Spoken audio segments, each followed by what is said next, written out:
আসসালামু আলাইকুম এভরিওয়ান, কেমন আছেন আপনারা সবাই? তো শুরু করতেছি আপনাদেরকে নিয়ে আরও একটি ব্লগ। তো এটা হচ্ছে আমার এখানে 3টা পেঁপে গাছ ছিল।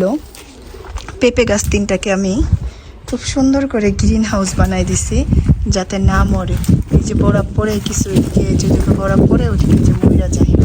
তো পেঁপে গাছগুলোকে সুন্দরভাবে দেখেন আমি এটা দিয়া গ্রিন হাউস বানাই দিছি, ডাইকা দিছি।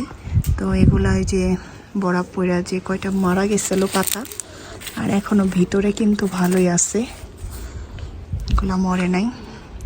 আর এটাও এই যে গ্রিন হাউসের ভিতরে এইটাও মরিচ গাছটা মরে নাই, সুন্দর ভালো আছে, এখনো মরিচ খাওয়া যাইব, সুন্দর ফুল আসতেছে। আর বাদ বাকি যে গাছটি ছিল গার্ডেনে সবই মরে গেছে। তো এই তো এইভাবে গ্রিন হাউস কইরা দিলে দেখা গেছে এগুলা না মরে না, সুন্দর থাকে, ভালো থাকে, শীতে মারা যায় না। তো চলেন যাই বাসার ভিতরে, দেখি রাতের খাবারে আজকে কি করি। তো আজকে রাতের খাবারে খাবো হচ্ছে আমরা এখানে আমি খাসির কিছু পিস, তান্দুরি যে চিকেন মশলাটা আছে এটা দিয়ে আমি চিকেন টিক্কা যে মশলাটা, তো এটা দিয়ে আমি ম্যারিনেট করে রাখছি। তো এটাকে আজকে হচ্ছে আমি দিয়ে দেব এরকম একটা আভেনে যেটাতে বেক করা যায়। তো এগুলো আজকে ফয়েল দিয়ে এটাকে আমি পেঁচাই দেব যাতে এটা সুন্দরভাবে একদম নরম সফট হয়ে যায়। তো এটাকে ভাজবো না, এটাকে পুড়বো না, এটা জাস্ট মৃদু তাপে এই খাবারটা অনেক সুন্দরভাবে এটা হবে। তো আর দিয়ে দিব গ্রিন পেপার, কিছু আলু, পেঁয়াজ, তো এগুলাও দিয়ে দিব। তো আগে মাংসর পিসগুলো হচ্ছে আমি দিতেছি এখানে। এমনিতেও তো শীত, প্রচুর পরিমাণে শীত, এত শীতে দেখা যাইতেছে শরীরটা বেশি ভালোই থাকে না, অনেকেরই এরকম ঘরে ঘরে জ্বর ঠান্ডা।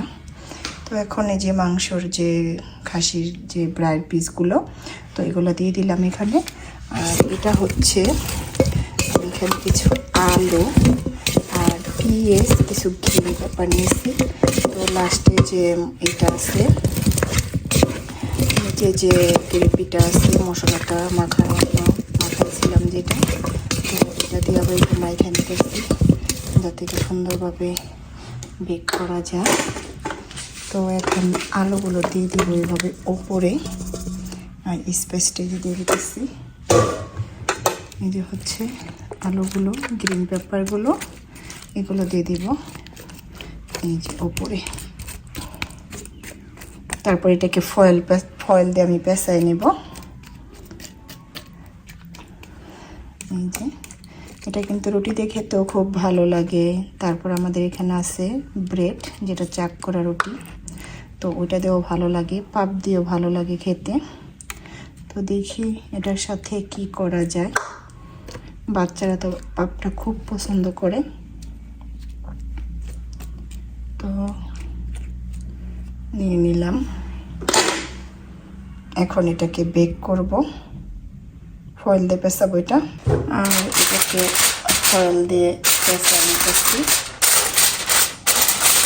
যাতে কোনো হাওয়া বাতাস না বের হয়, তাহলে হবে কি তাড়াতাড়ি হয়ে যাবে খাবারটা, বেক করা সিদ্ধ হয়ে যাবে সুন্দরভাবে।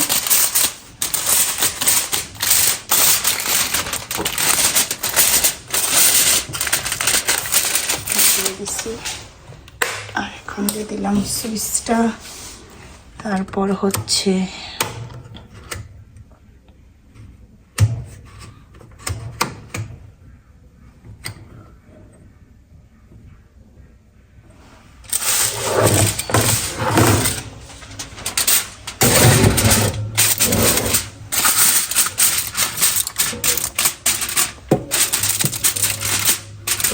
এটা দিয়ে দিলাম ভিতরে।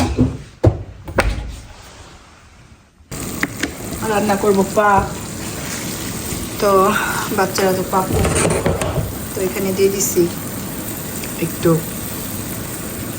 অলিভ অয়েল তেল, আর দিয়ে দেব স্বাদ মতো লবণ, দিয়ে দিলাম লবণ, আর দিয়ে দেব পাপটা দিয়ে মিক্স করে নেব সাথে সাথে।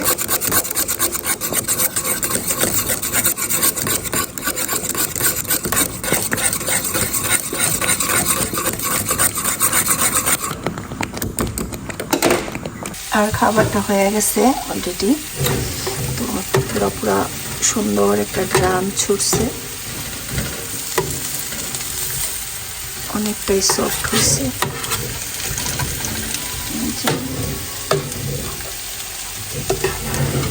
তো রাতের খাবার বাচ্চাদের, আমরা বড়রাও খাবো।